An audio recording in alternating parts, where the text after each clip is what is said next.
Hi viewers, this is the continuation of the previous video on the contents of research design. In the previous classes, we discussed introduction, statement of the problem, review of previous studies, scope of the study, objectives of the study, conceptual model, hypothesis, and operational definition of concepts. In this class, we are going to discuss about the significance of the study, geographical area to be covered, reference period, and methodology. The next component of research design is the significance of the study. It is important to point out the relevance and significance of the investigation. That means, what should be the value of the findings of the study for policy formulation, theory, or practice? Can the findings contribute to the enrichment of the theory? So, the value of the findings of the research should be mentioned in the research design. അടുത്തതായി research ഡിസൈനിൽ വരേണ്ടുന്ന മറ്റൊരു കാര്യം significance of the study. ആ പഠനത്തിൻ്റെ പ്രാധാന്യം എന്ന് പറയുന്നത് ആ പഠനത്തിൻ്റെ ഫൈൻഡിങ്സുമായിട്ട് റിലേറ്റ് ചെയ്തിട്ടായിരിക്കണം. അതായത് ഈ ഒരു റിസർച്ചിൻ്റെ ഫൈൻഡിങ്സിന് എന്ത് മൂല്യമാണുള്ളത്, എന്ത് വാല്യൂ ആണുള്ളത് എന്ന് പറഞ്ഞാൽ ആ ഒരു ഫൈൻഡിങ്സിനെ എവിടെയൊക്കെ അപ്ലൈ ചെയ്യാം, ഏതെല്ലാം കാര്യങ്ങൾക്ക് അപ്ലൈ ചെയ്യാം, പോളിസി ഫോർമുലേഷന് വേണ്ടിയിട്ട് അപ്ലൈ ചെയ്യാമോ, അവിടെ എന്ത് ഇമ്പോർട്ടൻസ്, അവിടെ എന്ത് വാല്യൂ ആണ് ഈ റിസർച്ചിൻ്റെ ഫൈൻഡിങ്സിന് ഉണ്ടാകാൻ പോകുന്നത്. ഇനി തിയറി ഫോർമുലേഷന് വേണ്ടിയിട്ട് ഈ റിസർച്ചിൻ്റെ ഫൈൻഡിങ്സിന് ഉപയോഗിക്കാൻ പറ്റുമോ, അല്ലെങ്കിൽ പ്രായോഗികമായിട്ട് തന്നെയും ആ ഫൈൻഡിങ്സ് അപ്ലൈ ചെയ്യാൻ പറ്റുമോ. ഇനി ഈ ഫൈൻഡിങ്സ് ഏതെങ്കിലും ഒരു തിയറിയുടെ എൻറിച്ച്മെൻറ്റിന് വേണ്ടിയിട്ട് എന്തെങ്കിലും രീതിയിൽ ഇത് കോൺട്രിബ്യൂട്ട് ചെയ്യുന്നുണ്ടോ. അങ്ങനെ ഫൈൻഡിങ്സുമായിട്ട് റിലേറ്റ് ചെയ്തിട്ടാണ് ഒരു പഠനത്തിൻ്റെ സിഗ്നിഫിക്കൻസ് മനസ്സിലാക്കേണ്ടുന്നത്. അപ്പോൾ അത് റിസർച്ച് ഡിസൈനിൽ മെൻഷൻ ചെയ്യണം. എന്തൊക്കെയാണത്? ഫൈൻഡിങ്സ് പോളിസി ഫോർമുലേഷനോ തിയറിക്കോ അല്ലെങ്കിൽ പ്രായോഗികമായിട്ട് അപ്ലൈ ചെയ്യുവാനോ ഗുണപ്രദമാണോ, ഏതെങ്കിലും ഒരു തിയറിയുടെ എൻറിച്ച്മെൻറ്റിന് വേണ്ടിയിട്ട് തിയറി കുറച്ചുകൂടെ മികച്ചതാക്കുവാൻ വേണ്ടി ആ ഫൈൻഡിങ്സ് ഉപയോഗിക്കാൻ പറ്റുമോ. ഇത്തരം കാര്യങ്ങളെല്ലാം റിസർച്ച് ഡിസൈനിൽ മെൻഷൻ ചെയ്യുക വഴിയാണ് ആ പഠനം സിഗ്നിഫിക്കൻ്റ് ആണോ ഇല്ലയോ എന്ന് പറയുന്നത്. അപ്പോൾ ഇവിടെ സിഗ്നിഫിക്കൻ്റ് ഓഫ് ദ സ്റ്റഡി എന്നുകൊണ്ട് അതാണ് ഉദ്ദേശിക്കുന്നത്. യഥാർത്ഥത്തിൽ ആ ഫൈൻഡിങ്സുമായിട്ട് റിലേറ്റ് ചെയ്തിട്ടാണ് നമ്മൾ ആ സിഗ്നിഫിക്കൻസ് റിസർച്ച് ഡിസൈനിൽ പ്രസൻറ്റ് ചെയ്യേണ്ടുന്നത്. ഇനി അടുത്തതായി geographical area to be covered.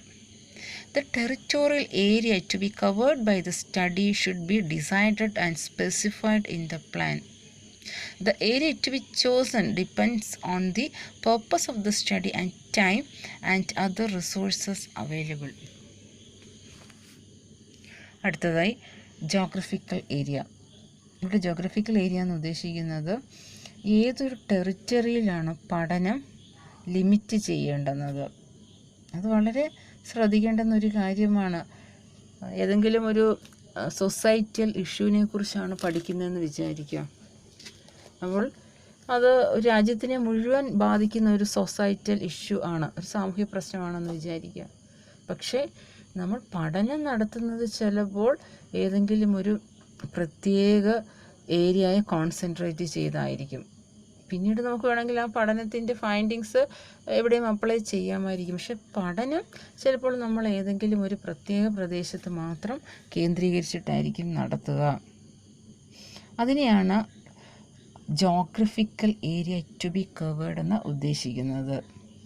അപ്പോൾ ആ പഠനത്തിനകത്ത് കവർ ചെയ്യേണ്ടുന്ന ടെറിറ്റോറിയൽ ഏരിയ ഏതാണെന്ന് ഡിസൈഡ് ചെയ്യുകയും അത് റിസർച്ച് പ്ലാനിൽ മെൻഷൻ ചെയ്യുകയും വേണം. അത് വളരെ കൃത്യമായിട്ട് മെൻഷൻ ചെയ്യണം. അപ്പോൾ ഏതൊരു ജോഗ്രഫിക്കൽ ഏരിയ ആണ് സെലക്ട് ചെയ്യേണ്ടത് എന്നുള്ളത് ആ പഠനത്തിൻ്റെ പേർപ്പസും അതുപോലെ സമയം എന്ന് പറഞ്ഞാൽ വളരെ പെട്ടെന്ന് പഠനം നടത്തി അതിൻ്റെ റിപ്പോർട്ട് ഒരു പക്ഷേ കമ്പനിക്കോ അല്ലെങ്കിൽ ആർക്കാണോ റിസർച്ച് റിപ്പോർട്ട് ആവശ്യം ആർക്ക് നൽകേണ്ടതായിട്ടുണ്ടെങ്കിൽ വൈഡായിട്ടുള്ള ഏരിയ ഒന്നും തിരഞ്ഞെടുക്കാൻ പറ്റില്ല. അപ്പോൾ ആ ടൈം, ദെൻ റിസോഴ്സസ്, എത്രമാത്രം റിസോഴ്സസാണ് റിസർച്ചറിൻ്റെ കയ്യിലുള്ളത് എന്ന് പറഞ്ഞാൽ ട്രാവലിംഗ് കോസ്റ്റൊക്കെ ഒത്തിരി ആകുമെന്നുണ്ടെങ്കിൽ അതിനനുസരിച്ച് റിസർച്ചിൻ്റെ ഫിനാൻഷ്യൽ ബഡ്ജറ്റ് അനുവദിക്കുന്നില്ലെങ്കിൽ ജോഗ്രഫിക്കൽ ഏരിയ അതൊത്തിരി വൈഡായിട്ട് എടുക്കാൻ പറ്റില്ല. അപ്പോൾ അത്തരത്തിൽ ഇതെല്ലാം കൺസിഡർ ചെയ്തുകൊണ്ടാണ് ജോഗ്രഫിക്കൽ ഏരിയ ഡിസൈഡ് ചെയ്യേണ്ടുന്നത്. അതെല്ലാം തന്നെയും റിസർച്ച് ഡിസൈനിൽ മെൻഷൻ ചെയ്യണം. Next, reference period. The period depending on the nature of study and availability of data should be specified. Reference period എന്താണെന്ന് ഒരു എക്സാമ്പിളിലൂടെ ഞാൻ വിശദമാക്കാം. ഉദാഹരണത്തിന്, ഒരു റിസർച്ചർ ഒരു കമ്പനിയുടെ ട്രെൻഡ് അനാലിസിസ് ആണ് പഠിക്കുന്നതെന്ന് വിചാരിക്കുക. അതാണ് റിസർച്ചിൻ്റെ വിഷയമായിട്ട് എടുത്തിരിക്കുന്നത്. ട്രെൻഡ് അനാലിസിസ് എന്ന് വെച്ചാൽ എന്താണ്?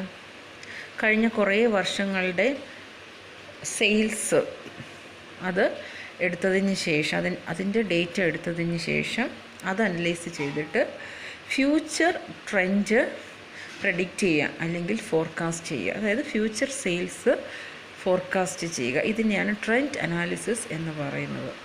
അപ്പോൾ ഇതിന് ഏറ്റവും അത്യാവശ്യം വേണ്ടുന്ന ഡേറ്റ എന്താണ്? കഴിഞ്ഞ കുറേ വർഷങ്ങളിലെ സെയിൽസ് ഡേറ്റയാണ് വേണ്ടുന്നത്. അപ്പോൾ അത് എത്ര വർഷം മുമ്പ് വരെയുള്ള ഡേറ്റയാണെന്നുള്ളത് റിസർച്ചർ തീരുമാനിക്കണം. 10 വർഷം മുൻപ് തൊട്ടുള്ള സെയിൽസ് ഡേറ്റയാണോ വേണ്ടുന്നത്, 15 വർഷം തൊട്ട് മുമ്പുള്ള ഡേറ്റയാണോ വേണ്ടുന്നത്, അതോ 5 വർഷം മുൻപുള്ള ഡേറ്റയാണോ, അത് മുതലുള്ള ഡേറ്റയാണോ വേണ്ടുന്നത് എന്നുള്ളത് റിസർച്ചർ തീരുമാനിക്കണം. നമ്മൾ ആ ഒരു കാലയളവിനെയാണ് റിസർച്ച് പീരീഡ് എന്ന് പറയുന്നത്. അപ്പോൾ ആ പാസ്റ്റ് സെയിൽസ് ഡേറ്റ ലഭ്യമാക്കിയതിന് ശേഷം റിസർച്ചർ അത് അനലൈസ് ചെയ്ത് ഫ്യൂച്ചർ ട്രെൻഡ് കൃത്യമായിട്ട് പ്രെഡിക്റ്റ് ചെയ്യും. അപ്പോൾ ഈ രീതിയിൽ ഏതൊരു കാലയളവിലെ ഡേറ്റയാണോ റിസർച്ചർക്ക് ആവശ്യമായിട്ടുള്ളത് അതിനെയാണ് റെഫറൻസ് പീരീഡ് എന്ന് പറയുന്നത്. അത് കൃത്യമായിട്ട് റിസർച്ച് ഡിസൈനിൽ സ്പെസിഫൈ ചെയ്യുകയും വേണം. Next, methodology. In this section, the typology of the research is specified. മെത്തഡോളജിയിൽ ഏത് തരത്തിലുള്ള റിസർച്ചാണ് ചെയ്യാൻ പോകുന്നത് എന്നുള്ളത് സ്പെസിഫൈ ചെയ്യണം. പല തരത്തിലുള്ള റിസർച്ച് നിങ്ങൾ പഠിച്ചില്ലേ? അതിൽ ഏതാണ് റിസർച്ചർ ചെയ്യാൻ പോകുന്നത് എന്നുള്ളത് സ്പെസിഫൈ ചെയ്യണം. The methods to be adopted for collection of data are also be specified.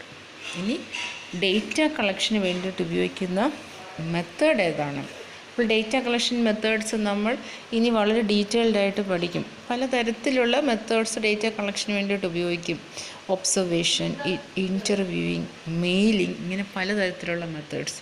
Observation എന്ന് വെച്ചാൽ നിരീക്ഷണത്തിലൂടെ ഡേറ്റ കളക്ട് ചെയ്യാം, ഇൻ്റർവ്യൂയിലൂടെ ഡേറ്റ കളക്ട് ചെയ്യാം, ക്വസ്റ്റ്യനെയർ മെയിൽ ചെയ്തു കൊടുത്ത് റെസ്പോൺസസ് കളക്ട് ചെയ്ത് ആ രീതിയിൽ ഡേറ്റ കളക്ട് ചെയ്യാം. അപ്പോൾ അങ്ങനെ ഏത് മെത്തേഡ് അല്ലെങ്കിൽ ഏതൊക്കെ മെത്തേഡ്സ് ഉപയോഗിച്ച് ഡേറ്റ എങ്ങനെയാണ് ഡേറ്റ കളക്ട് ചെയ്യാൻ പോകുന്നത് അതും റിസർച്ച് ഡിസൈനിൽ മെൻഷൻ ചെയ്യും. അപ്പോൾ ഒരു മെത്തേഡ് ഉപയോഗിച്ച് ഡേറ്റ കളക്ട് ചെയ്യുന്നെങ്കിൽ അതവിടെ മെൻഷൻ ചെയ്യണം. ഈ പറഞ്ഞ എല്ലാ മെത്തേഡ്സും ഡേറ്റ കളക്ഷന് വേണ്ടിയിട്ട് ഉപയോഗിക്കുന്നുണ്ടെങ്കിൽ അതെല്ലാം തന്നെയും റിസർച്ച് ഡിസൈനിൽ മെൻഷൻ ചെയ്യണം. അപ്പോൾ ഇത്രയും കാര്യങ്ങളാണ് മെത്തഡോളജിക്കകത്ത് വരുന്നത്. ഏത് തരത്തിലുള്ള റിസർച്ചാണോ അതാണ് ടൈപ്പോളജി ഓഫ് ദി റിസർച്ച് എന്ന് പറയുന്നത്. അതിനുശേഷം ഏതൊക്കെ മെത്തേഡ്സ് ഉപയോഗിച്ചുകൊണ്ടാണ് ഡേറ്റ കളക്ട് ചെയ്യേണ്ടത്, ആ മെത്തേഡ്സ് വളരെ കൃത്യമായിട്ട് റിസർച്ച് ഡിസൈനിൽ സ്പെസിഫൈ ചെയ്തിരിക്കണം.